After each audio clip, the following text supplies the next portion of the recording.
It's Retro Podcast with your host, Retro Lion. We talk music, entertainment, films, and more.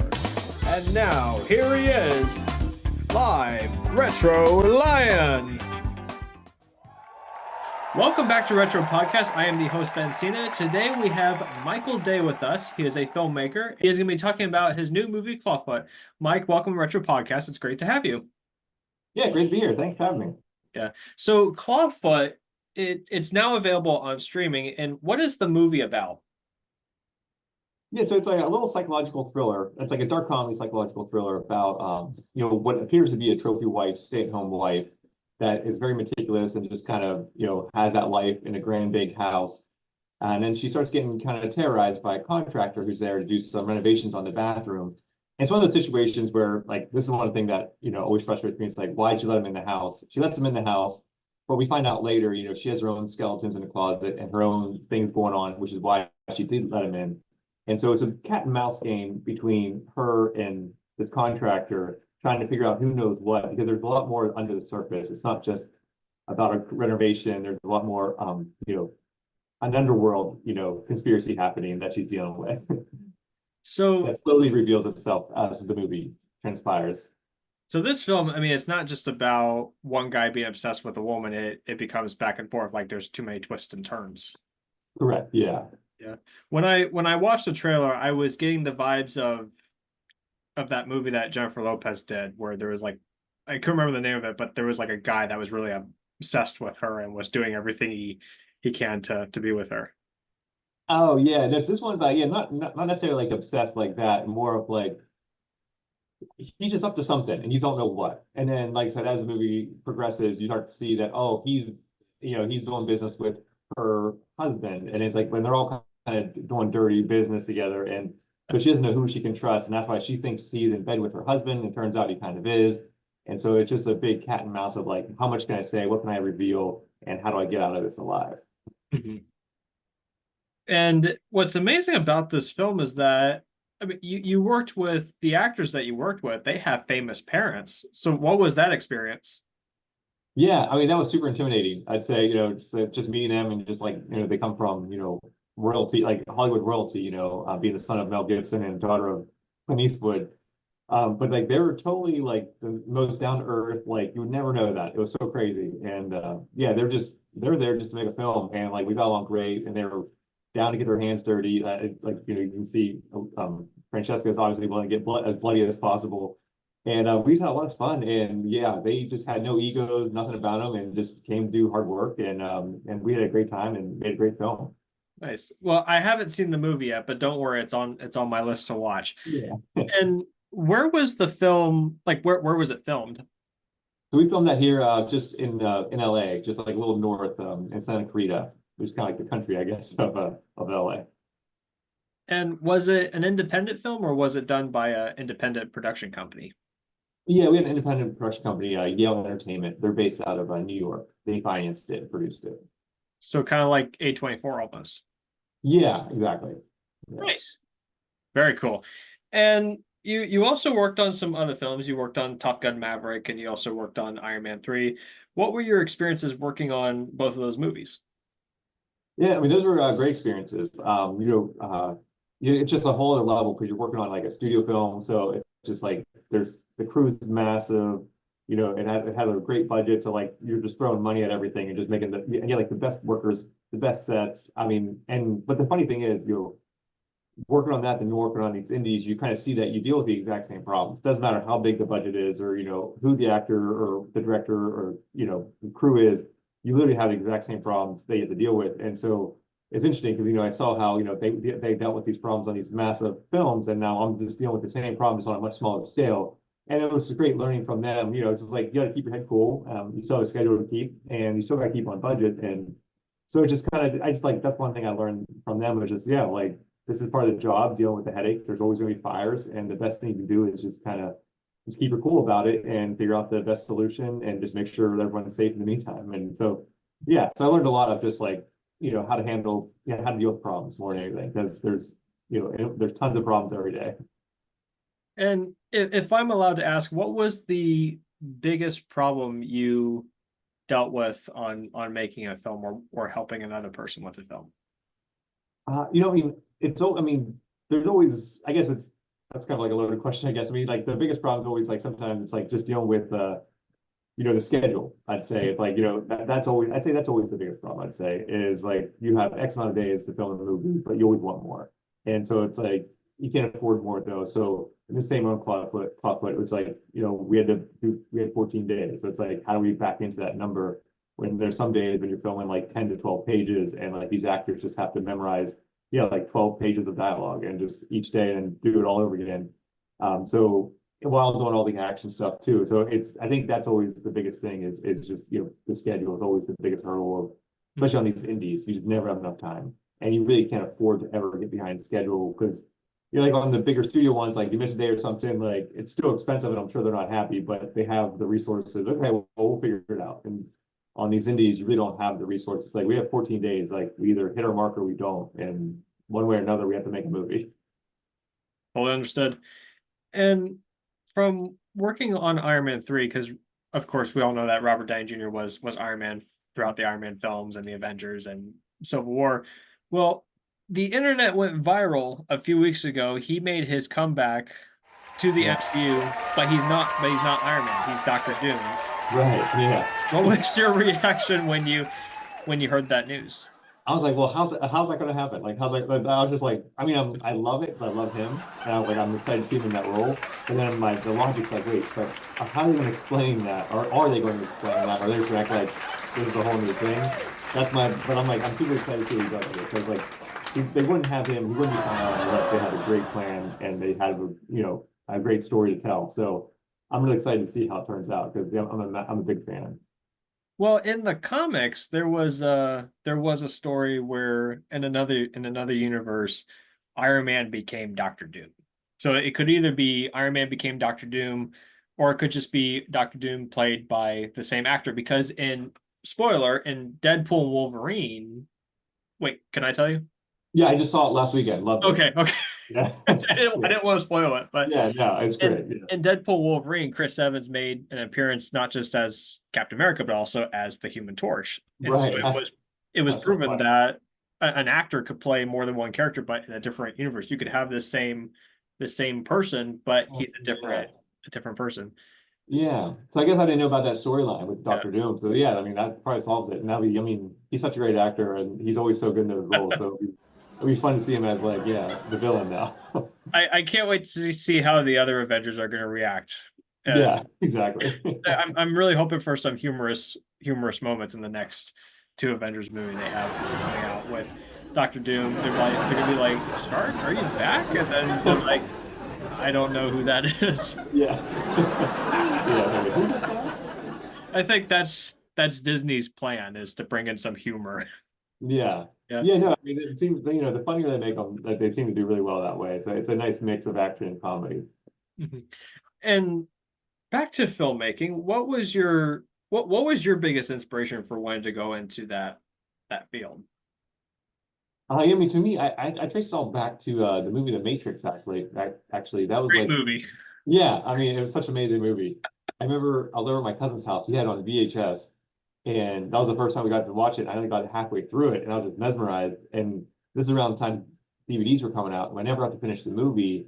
And I was saving up for a DVD player, and I got The Matrix was my first DVD. Then it was the only DVD I had. So I just watched it over and over again, and that's when I first started watching like behind the scenes.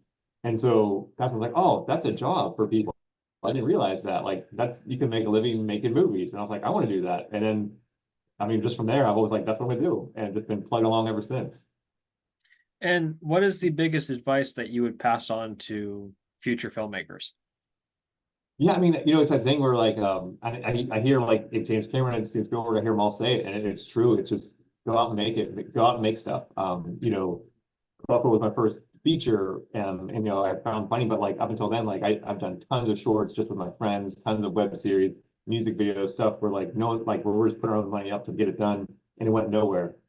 But I mean, I'm so glad I did all those things because I mean, you look at my first stuff versus my last, like it was horrible how I started out, and you do just get better and better and just understand how the process works. And so yeah, like I mean, I know it's corny, but I'd say just keep going out and making stuff, and just don't give up, and hopefully it pays off. Hey, you don't know what the future holds. Exactly. Yeah. Yeah. And in in film, if there's anything like with a new project you have coming up, if there's anything you could challenge yourself with, what would it be? The challenge for me is still like is more action and stunts and stuff. Like I want to get better at directing that and stylizing that more. So that's definitely a challenge I want to take on. It's just like heighten the action sequences. Like you look at like Michael Bay stuff. Like I don't know if you need to go that far, but like there's some really cool stuff he does in there. And obviously in Clawfoot we had a load of action, and that was really that was a lot for me to take on. And my best friend Andrew was the producer and like stunt coordinator because he comes from the stunt world too. So it's also great having him as a resource because he just lives and breathes that world. But like going through the experience, like, oh, this is a challenge for me. I definitely need to push myself more on this level. And so that's what I'd like to do in the future. I love the idea. Yeah. And for there's been a lot of talk about how AI has been destroying art world and art. Like, do you worry about AI involving your position or not so much? Yeah, no, for sure. Because I mean, like, it's kind of scary how Mhm. simple you can just like type in something and I mean, yeah, like I mean, pretty soon you won't need like don't need writers, don't need animators, don't need directors. Like a studio could just like type in something and it would just pump something out. Mhm. That's definitely like very scary to see how quickly we can be replaced. So yeah, I've definitely been keeping up on everything, researching it, and just trying to you know obviously it's not going away. So I think the best thing you can do, is find a way to work with it, I guess, and so that's kind of my way, like, okay, well, this is the new reality, this is the future. How do I position myself to make sure that I don't get lost in the shuffle and that, I'm part of the change, if this is what the change is going to be, how do I get at the forefront of it? And for filmmakers and artists in the SAG union or just that part of the union, is there a way that they could tell what is real and what's not real? Yeah, that's a good question. I mean, it's getting definitely harder and harder to distinguish the difference. So like I mean, I'm sorry. One thing I am starting to see, I'm starting to see in contracts, especially with cast, there's like a hard line in the contract saying you cannot do anything without my permission with AI, whatever. So I think you're going to see more legal language pop up and just to protect everyone that way. Like, because yeah, I mean, it's pretty soon. I don't know how we'll be able to tell the difference. It's kind of scary. Yeah. This one is still difficult to find, but in some ways you can tell, in some ways you can't. But when it comes to like those deep fake videos that people Yeah, make on social media like TikTok, there was a couple. There was one of Tom Hanks and then there was one of Tom Cruise, and it got a lot of views because people thought it was actually them. But when you look very carefully, you could tell it's not really them. It's someone impersonating them with that deep fake AI. with that technology. Yeah, Yeah. yeah. And we are coming down to the end of the interview, and we have two questions. My my dear mom, who I love very much, wants to know, do you and your wife have a favorite board game that you enjoy? Oh, board game. We play cards more than anything, I'd say. Card games? Yeah, we're more into card games than board games. Got Yeah. it. But if I were to pick a board game, I love Monopoly. Even though it takes forever, I don't know, I just love that game for some reason. Hmm. Have you played Uno?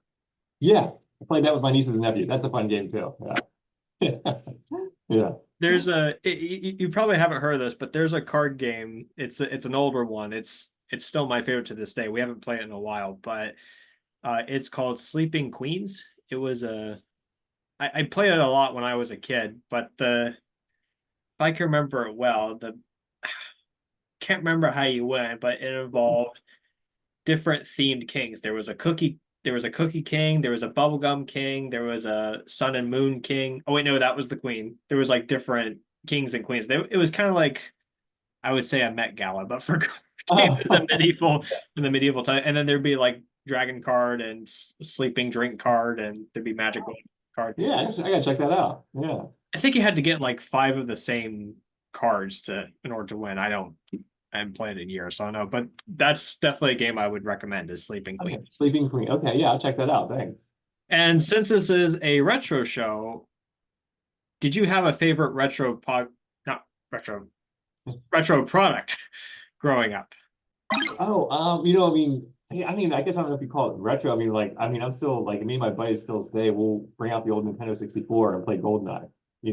Like just on a Friday night. Like, hey, let's come over, have some pizza. We'll play some Nintendo 64. Like, I don't know why. Like, we still love. Perfect. Yeah, like there's something about that we love. So that's heaven. Yeah. And then me and my other buddy, we have like the digital Super Nintendo or Nintendo NES one. They just plug in and play old school Mario Brothers, and so we just try to beat that all in one run if we can, and we have fun doing that too. When my parents started dating, every night they came home, it would be Nintendo, of course, the Nintendo game, and then it was either Fridays or whatever nights the X-Files was on, they would just get pizza and watch X-Files. That's perfect. That's a great Friday night. Yeah. Hey, it was the 90s. That's what we did. Yeah. Where exactly. Nowadays we just all have these, sadly. Right. Yeah, and just stuck looking down all day. Yeah. One last question I do have to ask, from what you were telling, what you and your friends did back then and what you still now do.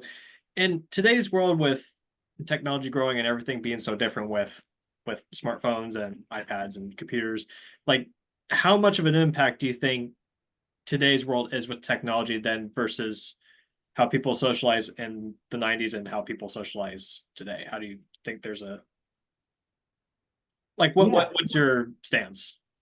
It's interesting because like there's this it's so different because everyone now just interacts, feels like, online and stuff.